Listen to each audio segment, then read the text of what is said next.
Почитуван председател на Собранието, почитувани пратеници, почитувани медиуми, граѓани на Република Македонија.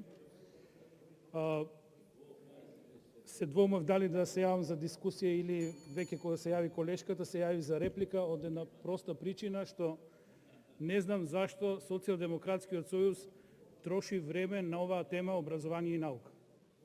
Многу поедноставно е... Се јавите за збор или за реплика? До 3 минути, значи, за тоа што... 3 минути реплика.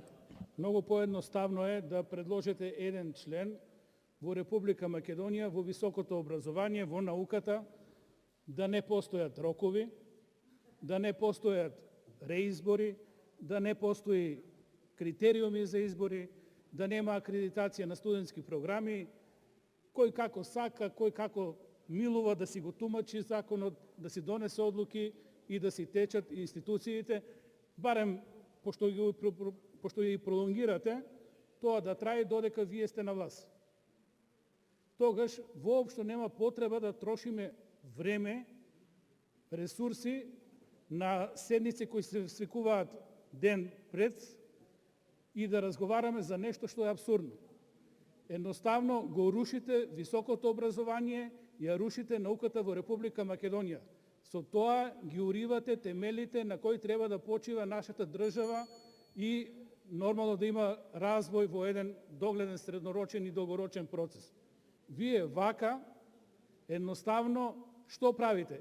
Им се додворувате на тие што не можеле да завршат. Има кандидати кои можеле од објективни причини и стварно не стасале да си ја завршат својата работа.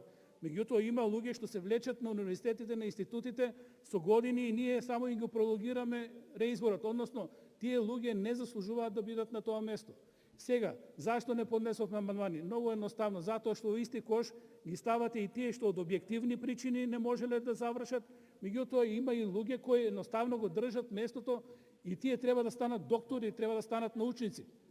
А едноставно со тоа што вие го правите, го задржувате местото на некој кој е неспособен да тера наука и да си ги заврши први своите обврски во однос на звањата, научните звања, а потоа и да допринесе за државата затоа што зима државна плата. Не знам зашто трошиме време со темата наука и образование.